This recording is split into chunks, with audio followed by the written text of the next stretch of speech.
What's up, everybody? Welcome to Podcast Now Plus. I'm Alex, and in this video, it's time again to revisit Resident Evil Village. I feel like if I don't do an RE Village video every couple days, people may just forget that I've ever talked about it. But no, in all reality, we have yet again, and I get it. I'm also kind of tired of talking about leaks from the exact same person for the exact same game, if anybody else is. I know a lot of people actually like these videos, but this one's interesting. This one I felt like was too kind of spicy, like something that I could really throw in my opinion on to kind of just let it go. So Dusk Golem, aka Aesthetic Gamer, right? We've gone through all this stuff with him before. And again, the spotty record. He gets a lot of stuff right when it comes to Resident Evil, but he's not perfect. Obviously, okay, we're just kind of repeating the same stuff. There's like a whole history of my Resident Evil videos, so you can kind of build the story of what I think about him and what I think about these leaks. But here's the newest one, that this game is going to actually be cross-platform or cross-generational. So not just PS5, Xbox, Series X, and Series S, which, by the way, that's going to become so annoying to say as the years go on,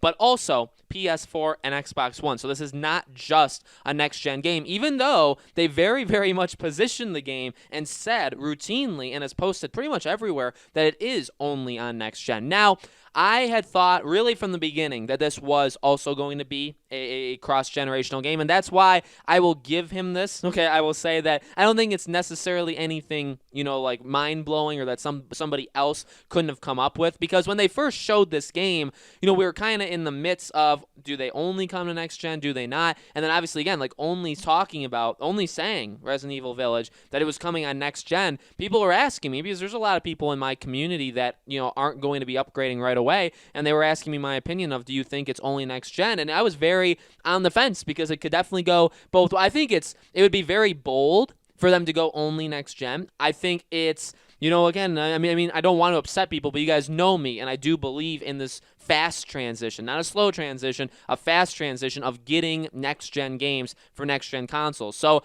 my preference would be only next gen, but I get being on both, and honestly, my prediction would have been that it would be on both. Well, now again, from the leak, we seemingly have it, that this game would actually be both generations. So, again, I think generally that is a good thing. I'm not going to really, it's not a game that I'm going to, like, cry over it being like, dang it, I really only wanted that to be on Series X, Series S, and PS5. You know what I mean? It's not a game I think I need to waste, or I need to, like, get my blood pressure up for. But another thing is that it's coming in January 2021. Now, that one is odd. Now, we know they're going to actually be at TGS literally, so you guys are seeing this Wednesday. They're going to be there like, Saturday, Sunday, and they're going to have like a 30-minute presentation. A lot. That's enough time to show gameplay. That's enough time to do a lot of things, potentially even giving a release date. Truly, they could give a release date there, and that would be pretty darn amazing. Now, does January make sense? Yes, it does. I mean, it absolutely makes sense. It lines up more in line with 7. It lines more up with 2 and 3's remake. Now, again, not all of them came out in January,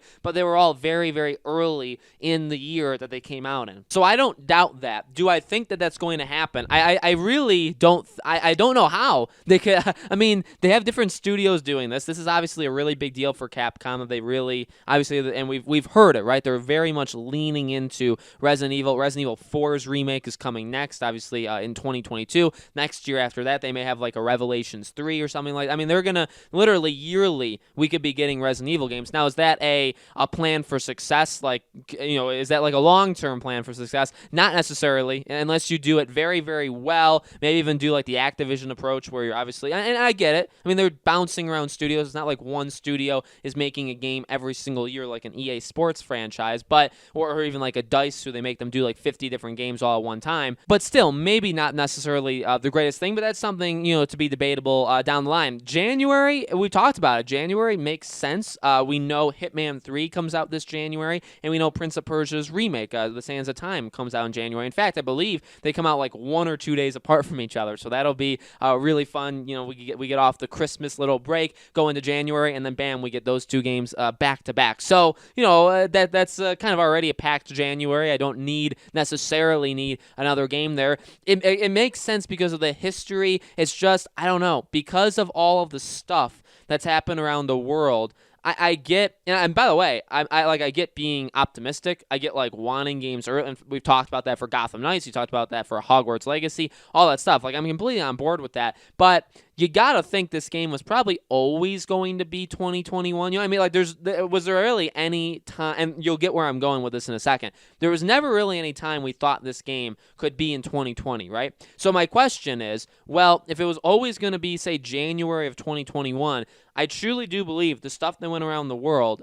impacted each and every game. I didn't want it to. In fact, my early predictions was that it wouldn't affect them all that much. It did. Some games it delayed just a little bit. Some games it probably delayed a lot more, okay? And I'm not saying, by the way, and I've said this before, I'm not saying like every month, say we were shut down as a world, equates to 1 month the game was delayed. I don't think that is necessarily like a one-to-one thing, okay? But I do think every game was impacted. So where I'm going with it is, well, if the game was never going to come out in 2020 to begin with, if the game was always planned, say, for January of 2021, well, with all the stuff that happened, the game wasn't pushed. Nothing happened to this game because of it. Seems pretty unlikely because it's, again, like every single game. Now, yeah, like Assassin's Creed is still coming out in November, probably when we would expect it to. But you got to imagine they probably cut. I mean, we don't know this, but you got to imagine they probably cut some corners somewhere that we will discover when we get the game. You know what I mean? I just feel like every game has been impacted in some way where they probably should all delay themselves a couple months to make up for, whatever happened. I really don't think there was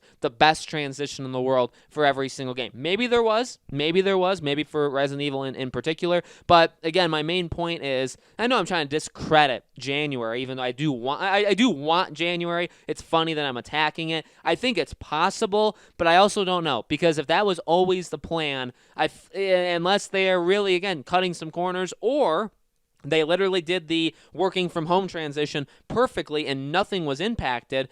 Unless that happened, I don't see how this game wasn't pushed just a little bit. So, I mean, I think this game makes more sense later, like in the spring. In fact, didn't they say spring of 20? Now, I could be wrong. I don't remember when they the PS5 event in June, when they did the reveal. Did they say 2021 or did they say spring 2021? That makes a difference, because if you say spring, January is not spring. So that's another thing to keep in mind as well. So again, he's not perfect, Dusk Golem. I do respect the guy. I respect his grind of just knowing everything about these horror games, mainly from Capcom. Sometimes he goes in the Konami territory. But no, I do hope he's right. I think he's right with the cross-generational things. Like I said, I think that's something that a lot of people had speculated on. It would make, I think, more people happy. And ultimately, yeah, if you do come out in January to only be on next gen, again, although I would say you're being very, very bold, and I respect that in a lot of different ways, I do get it where it's like, okay, there's probably only, even like Xbox and PlayStation combined,